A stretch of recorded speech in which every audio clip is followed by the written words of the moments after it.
오늘 본문의 말씀을 통해 바울을 본받읍시다라는 주제로 말씀을 나누도록 하겠습니다. 우리 그리스도인들이 궁극적인 목적은 무엇이죠? 바로 예수를 본받는 것입니다. 다시 말해 예수 그리스도의 신앙과 인격과 능력과 삶을 본받고 닮아가는 것, 그것이 바로 우리 성도의 삶의 목적입니다. 그런 목표죠. 그런데 사도 바울은 오늘 본문에서 자신을 본받으라고 그렇게 예수를 닮는 모델로 자신을 제시하고 있습니다. 고린도서 11장 1절에 보면 내가 그리스도를 본받는 자가 된 것 같이 너희는 나를 본받는 자가 되라고 했습니다. 내가 예수를 닮아간 것처럼 여러분도 나를 닮고 나를 본받아서 열심히 신앙생활하라고 그렇게 권면하고 있습니다. 그렇다면 우리들은 바울의 무엇을 본받아야 하겠습니까? 우리가 바울에게서 본받아야 할 점이 무엇이냐는 것입니다. 첫째로 바울의 복음 증거하는 것을 본받아야 합니다. 15절과 16절에 보면 이렇게 말씀합니다. 그리스도 안에서 일만 스승이 있으되 아버지는 많지 아니하니 그리스도 예수 안에서 내가 복음으로써 너희를 낳았으니 그러므로 내가 너희에게 권하노니 너희는 나를 본받는 자가 되라고 했습니다. 이 15절에는 뭐라고 합니까? 그리스도 예수 안에서 내가 복음으로 너희를 낳았다고 합니다. 그러니까 바울이 복음을 증거하여 그 복음을 듣고 회심하고 구원받은 성도들에게 너희도 내가 너희에게 복음을 증거한 것처럼 내가 예수의 복음을 증거한 것처럼 너희도 예수의 복음을 증거하는 자가 되라고 그렇게 권면하고 있는 것입니다. 여러분 사도 바울은 예수 그리스도를 만나 회심한 즉시 복음을 증거했습니다.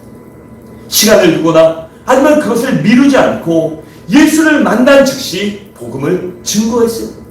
사도행전 9장 20절에 보면 이렇게 말씀합니다. 즉시로 각 회당에서 예수가 하나님의 아들이심을 전파하니라고 했습니다. 그리고 사도 바울은 언제 어디서나 시간과 장소를 가리지 않고 만나는 사람들을 불문하고 만나는 모든 사람에게 복음을 증거했습니다. 사도행전 18장 4절에 보면 이렇게 말해요. 안식일마다 바울이 회당에서 강론하고 유대인과 헬라인을 권면하니라고 했습니다. 그 상대가 유대인이든 헬라인이든 누구든지 간에 바울이 가리고 넌 안 돼, 너는 돼 하고 구분한 것이 아니라 모두에게 동일하게 복음을 증거했습니다. 또 사도행전 20장 20절에 보면 유익한 것은 무엇이든지 공중 앞에서나 각 집에서나 거리낌이 없이 여러분에게 전하여 가르치고라고 했습니다. 여기서 유익한 거란 바로 영생에 관한 복음, 예수 그리스도의 복음을 그가 어디서나 집에서나 어디 있든지 가르치고 복음을 증거했다는 것입니다. 이처럼 사도 바울은 자기의 전 생애를 복음을 증거한 일에 헌신했어요. 그가 얼마나 열심히 했는지 이 베스도 총독이 바울을 가르쳐 뭐라고 했죠? 내가 미쳤다라고까지 했습니다. 바울이 복음에 미친 사람, 예수에 미친 사람으로 베스도에게 비춰졌다는 것입니다. 그래서 그는 복음을 증거한 일에 결코 자기의 목숨도 아끼지 않겠다라고 그렇게 고백한 것입니다. 우리 사도행전 20장 24절을 함께 읽겠습니다. 시작! 내가 달려갈 길과 주 예수께 받은 사명 곧 하나님의 은혜의 복음을 전하는 일을 가져가는 일은 나의 생명조차 조금도 귀한 것으로 여기지 아니하노라고 했습니다. 이처럼 바울은 복음을 증거하는데 자기의 생명조차 아끼지 않고 자기의 모든 것을 걸고 복음을 증거했다는 것입니다. 그렇다면 왜 바울이 이렇게 목숨까지 걸면서 복음을 증거했을까요? 그것은 복음만이 사람들을 죄악에서 해방시켜주고 마귀에게서 해방시켜주고 영원한 지옥 형벌에서 해방시켜줄 수 있기 때문입니다. 다시 말해 복음만이 사람들에게 죄사함과 영원한 생명과 평강과 축복을 줄 수 있으며 또한 영원한 내세를 보장해 주기 때문입니다. 더 나아가 예수 그리스도의 복음만이 예수 그리스도의 재림 때 우리 영혼의 심판의 그날에 우리를 부활에 동참하게 하고 주님의 상급의 심판대 앞에서 아버지께 칭찬과 상급을 받게 할 수 있게 있기 때문입니다. 여러분, 이 세상 어떤 것으로도 사람들을 죄악에서 해방시킬 수 없습니다. 그리고 이 세상 어떤 것으로도 우리를 마귀에게서 끊어버릴 수 없습니다. 또한 지옥의 형벌에서 그 영원한 불구덩이에서 우리를 구원할 수 있는 것은 이 세상에 아무것도 존재하지 않습니다. 오직 복음만이 우리를 영원한 생명을 주고 우리를 죄악에서 건져주고 마귀에서 해방시켜주고 지옥 형벌에서 건져낼 수 있음을 믿으시기 바랍니다. 그래서 우리들은 바울처럼 복음을 증거해야 하는 것입니다. 그렇다면 우리 어떻게 복음을 증거해야 할까요? 가장 이상적인 방법은 이 관계전도입니다. 특히 요즘같이 이 교회가 욕먹는 시대, 교회를 사람들이 무조건 그냥 싸잡아 비난하는 이런 시대에는 그냥 관계전도밖에 없어요. 왜냐하면 사람들이 잘 모르기 때문에. 이 군중들은 어떻습니까? 군중들은 그 아무런 생각이 없어요. 그냥 어디서 큰 소리가 나고 이게 맞는가 봐 하면 그것이 맞는 개벼, 충청도 사투리로 그런 개벼 하고 그냥 따라가요. 휙 하고 뭐 좋다고 하면 휙 하고 싫다고 하면 훅 쓸어가고 그냥 아무 생각 없이 거기에 동조해요. 그래서 제가 여러분들에게 우리 성도님들은 역사도 좀 바로 알고 성경도 바로 알았으면 좋았는 그것을 원하는데, 왜냐하면 바로 알 때 바르게 믿을 수 있고 바르게 행동할 수 있기 때문입니다. 요즘같이 교회 싸잡아서 욕하죠. 이 코로나 상황에서도 이 교회 유사교회, 유사 기독교들도 교회라고 하면서 기독교인들을 많이 욕합니다. 그런데 우리가 밖에 나가서 그냥 예수 믿으세요라고 하면 그들이 믿을까요? 욕 안 먹으면 다행이에요, 솔직하게. 그런데 그렇다면 우리가 어떻게 전도할 수 있을까요? 바로 우리 주변 사람들에게, 우리 가까이 있는 사람들에게 관계로 전도해야 합니다. 그래서 다른 사람과의 사귐과 교제가 중요한 것이고, 그 사람들을 섬기고 베푸는 것이 우리의 삶을 통하여 하나님의 살아계심과 예수 그리스도의 사랑과 믿음을 증거하는 것이, 나눠주는 것이, 내가 받은 축복을 흘려보내는 것이 그래서 중요한 것입니다. 둘째로, 우리는 바울의 삶의 목적을 본받아야 합니다. 고린도전서 11장 1절에 보면 이렇게 말해요. 내가 그리스도를 본받는 자가 된 것 같이 너희는 나를 본받는 자가 되라고 했습니다. 여기서 자신을 본받으라고 한 것은 10장 31절에서 33절까지 나오는 그 삶의 목적을 본받으라고 하는 것입니다. 우리가 진정으로 예수 그리스도를 나의 주 나의 하나님으로 믿고 거듭난다면 우리의 존재 목적과 삶의 목적이 변화되어야 합니다. 우리가 진정 예수를 믿고 거듭났다면 이 세상적인 것, 우리가 지금까지 예수를 믿기 전에 중요하게 여겼던 것들로부터 예수를 믿은 후에는 우리의 삶의 목적과 우리의 존재 이유가 바뀌어야 한다는 것입니다. 그렇다면 우리의 존재의 목적과 삶의 목적이 어떻게 변화되어야 할까요? 먼저는 오직 하나님께 영광을 돌리는 것이 우리의 삶의 목적이 되어야 합니다. 고린도전서 10장 31절에 보면 그러니 너희가 먹든지 마시든지 무엇을 하든지 다 하나님의 영광을 위하여 하라고 했습니다. 그러니까 무엇을 하든지 무엇을 먹든지 오직 하나님께 영광을 돌리는 그리스도인으로 거듭나라는 것입니다. 그 삶을 나타내고 하나님을 기쁘시게 해드리는 성도가 되라고 그렇게 말씀하고 있는 것입니다. 여러분, 하나님께서 기뻐하시는 일을 하는 것이 하나님께 영광을 돌리는 것입니다. 우리가 자녀를 키울 때 생각해 보세요. 자녀들이 물론 공부도 잘하고 밖에 나가서 잘하면 좋겠지만 그 아이들이 해서 아빠 나 돈 벌었어, 아르바이트 했어 이러고 옷 사다 주고 사다 주는 게 좋아요? 아니면 그 아이들이 내 말을 듣고 내 마음을 이해해 주고 엄마 힘들지? 아빠 힘들지? 하고 따뜻하게 살같이 옆에 해주는 게 더 좋습니까? 물론 요새는 현금이 제일 좋다고 하지만 그에 불구하고 그 마음을 이해해 주는 것, 그와 함께하고 웃을 수 있는 것이 더 중요한 것입니다. 이처럼 우리 하나님도 하나님의 마음을 기쁘시게 하고 하나님의 뜻대로 살아가는 것, 그것이 바로 하나님께 영광을 돌려드리는 것입니다.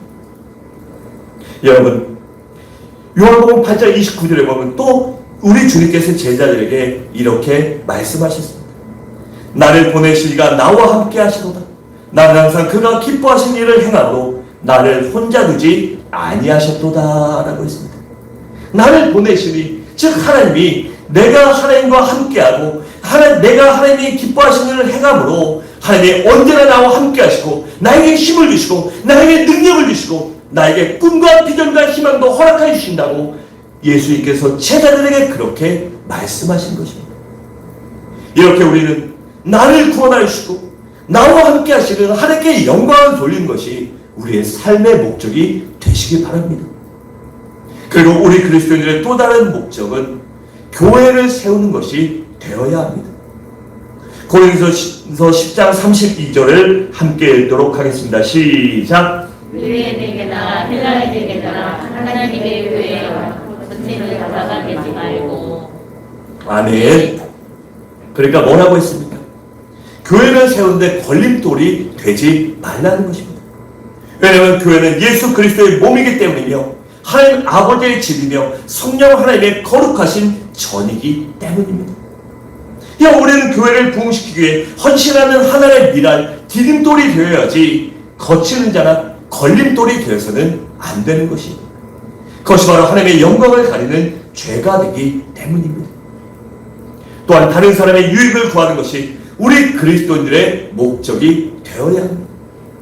다시 말해 우리가 이웃들을 섬기고 베풀며 살라는 것입니다. 고린도서 10장 33절에 보면 이렇게 말합니다. 나같이 모든 일에 모든 사람을 기쁘게 하여 자신의 유익을 구하지 아니하고 많은 사람의 유익을 구하여 그들로 구원을 받게 하라고 했습니다. 이렇게 바울이 고백한 것처럼 우리가 타인을 섬기며 그들을 유익을 구해야 하는 것이 바로 이웃을 섬기는 것을 통해 그 사람을 구원할 수 있기 때문입니다. 여러분, 아까 관계전도에서 말했다시피 우리가 사람들에게 복음을 증거할 때 우리가 세상 사람들과 별반 다르지 않게 살고 아니면 세상 사람보다 오히려 못하게 산다면 그들이 내 말을 들을까요? 너나 잘하세요 라고 말합니다. 하지만 우리가 그들과 다른 삶을 살고 내가 조금 희생하고 내가 조금 손해보고 내가 조금 힘들더라도 내가 섬기며 베풀며 산다면 그 사람이 저 사람은 진정 예수 믿는 사람이 저 사람 보니까 예수 믿을만해 라고 말할 것입니다.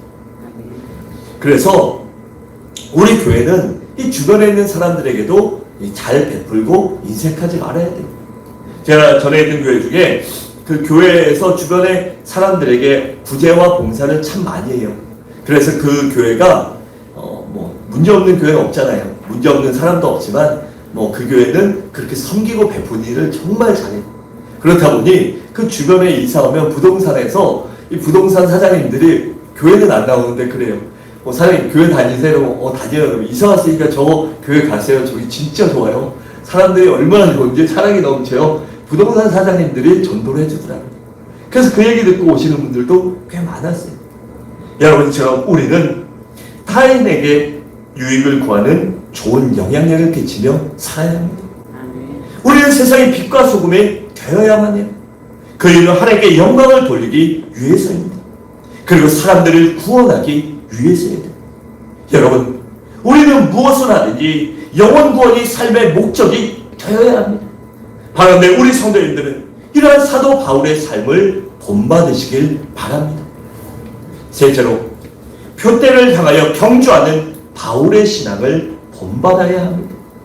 우리 빌립보서 3장 17절을 함께 읽도록 하겠습니다. 시작. 형제들아, 너희는 함께 나를 본받으라. 그리고 너희가 우리를 본받은 것처럼 너와 같이 행하는 자들을 눈여겨보라. 아멘.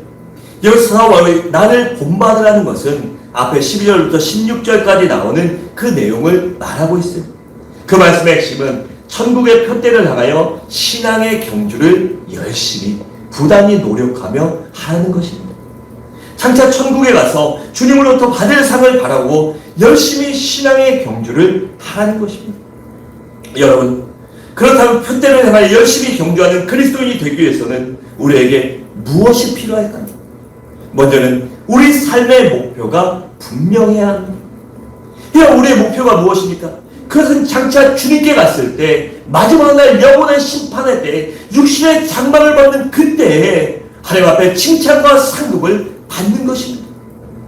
빌립보서 3장 14절에 보면 이렇게 말해요. 표대를 향하여 그리스도 예수 안에서 하나님이 위에서 부르신 부르심의 상을 위하여 달려가노라고 했습니다.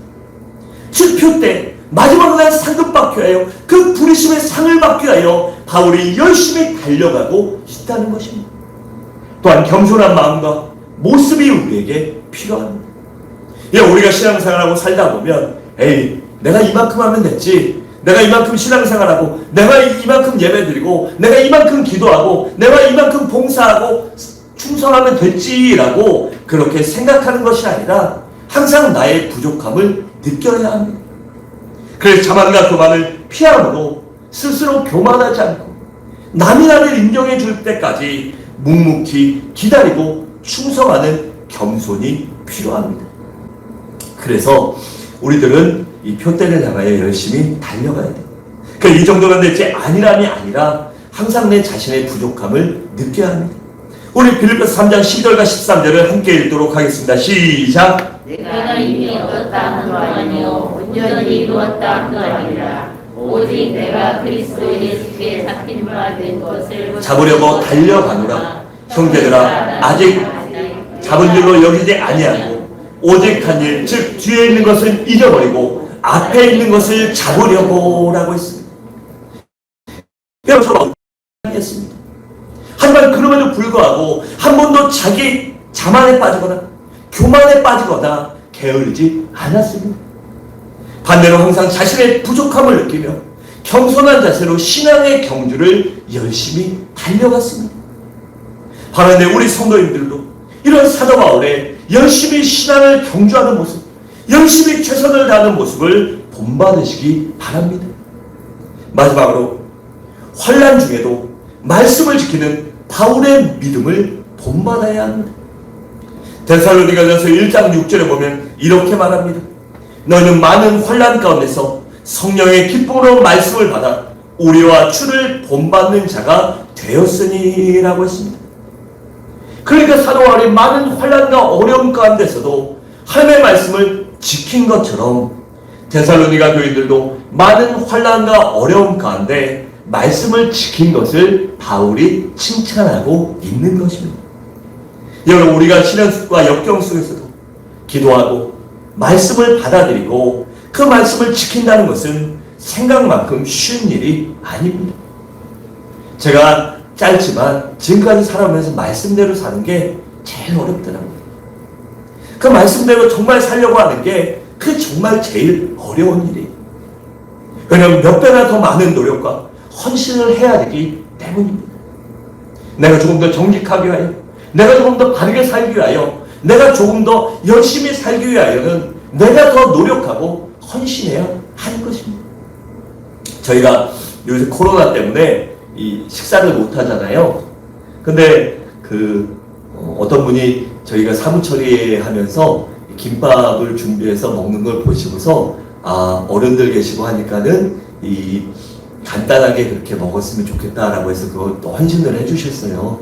그래서 그 헌신을 해주셔서 김밥을 사는데 매일 김밥만 먹을 수도 없고 떡도 하고 김밥도 하고 이 식당에 모여서 먹으면 안 된다고 하니까 그래서 거리를 두고 교회에서 먹든지 가서 드시도록 작업하는 걸 준비하는데 그 준비하는 것도 여러분 일이에요. 일. 그렇잖아요. 누군가는 먼저 나와서 그 사와야 돼요. 또 어떤 분들은 오뎅국 끓여주는 분도 있고 어떤 분들은 그거 날르는 분도 있고 끝나면 누군가는 그걸 또 씻어야 돼요. 여러분 이렇게 말씀을 지키고 사랑을 나눈다는 것이 쉬운 일이 아니에요. 어쩌다 한 번은 괜찮죠. 근데 두 번, 세 번, 네 번 하는 것이 쉬운 것이 아닙니다.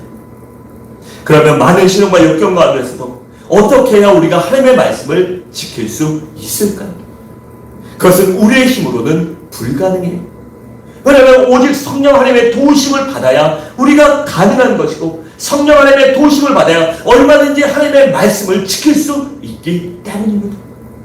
왜냐하면 성령님은 전능하신 하나님이시기 때문에 우리를 붙들어 주시고 견고하게 세워주시고 말씀을 지킬 수 있는 능력과 지혜와 우리들에게 고난과 핍박과 박해를 본받으라고까지 그렇게 권면하고 있습니다. 우리 데살로니가전서 2장 14절을 함께 읽도록 하겠습니다. 시작. 형제들아 너희가 그리스도 예수 안에서 유대에 있는 하나님의 교회들을 본받은 자들이었으니 그들이 유대인에게 고난을 받은 것 같이 너희도 너희 동족에게서 동일한 고난을 받으리라. 아멘. 그렇다면 사도 바울이 왜 고난을 받으라고 했을까요? 이런 고난 안 받으면 얼마나 좋아요. 문제와 어려움과 시험이 없다면 우리의 인생이 얼마나 편하고 즐거워요. 그런데 사도 바울은 너희가 동족에게도 고난을 받으라고 했습니다. 왜 고난도 받으라고 그렇게 권면하고 있냐는 것입니다. 우리가 고난이 없다면 우리의 신앙이 성장하지 못합니다. 고난이 없다면 내 자와 아직과 교만이 깨지지 않습니다. 고난을 통해 내 잘못된 자와 교만과 혈기와 아직과 죄악을 깨트릴 수 있습니다. 고난을 통해 나의 인격과 신앙이 다듬어져 가고 성장하고 성숙해질 수 있기 때문입니다. 또한 고난을 통해 기도의 응답과 말씀의 능력과 영적인 체험을 할 수 있기 때문입니다. 그리고 주님께 더 한 발짝 가까이 갈 수 있으며 하나님 아버지의 마음과 예수 그리스도의 마음을 알 수 있기 때문입니다. 여러분, 그래서 우리가 이게 바울이 고난도 받으라고 한 것입니다. 여러분, 고난이 문제가 아니라 고난을 어떻게 대처하느냐가 문제입니다. 고난을 만나지만 그것을 우리가 어떻게 대처하고 어떻게 해결하고 어떻게 고난 앞에 마음과 생각과 삶의 자세를 갖추느냐가 더 중요한 것입니다. 그래서 고난당할 때 열심히 기도함으로 성령 충만을 받으시기 바랍니다. 그러면 성령님께서 감당할 수 있는 능력도 주시고 살아있는 말씀의 능력을 청하게 해주시고 환경도 열어주시고 길을 열어주시고 사랑도 붙여주시고 지혜와 명철을 주심을 인하여 그 고난을 이길 수 있도록 도와주실 것입니다. 그리고 고난을 통해 그 말씀을 통해 나의 신앙과 인격에 성숙하여 예수 그리스도를 닮아가는 성화구원에 조금 더 한 발짝 두 발짝 다가갈 수 있기 때문입니다. 우리 사도행전 20장 32절을 함께 읽겠습니다. 시작. 지금 내가 여러분을 주와 및 그 은혜의 말씀에 부탁하노니 그 말씀이 여러분들을 능히 든든히 세우사 거룩하게 하심을 입은 모든 자 가운데 기업이 있게 하시리라. 아멘. 여러분, 이처럼 우리는 사도 바울을 통해 고난 중에 기도하는 법을 본받아야 합니다.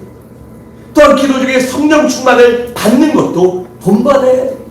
그리고 성령 충만한 가운데 하나님의 말씀을 지키는 것을 본받아야 하는 것입니다. 사랑하는 성도 여러분, 말씀을 마치겠습니다. 우리 모두 사도 바울을 통해 목숨 걸고 복음을 증거하는 것, 삶의 목적이 하나님께 영광을 돌리고 교회를 섬기며 또한 이웃을 섬기는 것임을 본받으시기 바랍니다. 또한 천국의 상급과 표대를 향하여 경주하는 신앙도 본받고 환난 가운데서 성령님의 능력을 의지하여 성령 하나님을 의지하여 그 환난과 핍박을 단대히 이겨내는, 그래요 훌륭한 결실을 맺는 우리 서부중앙의 귀한 성도님들이 되시기를 주님의 이름으로 간절히 축원합니다.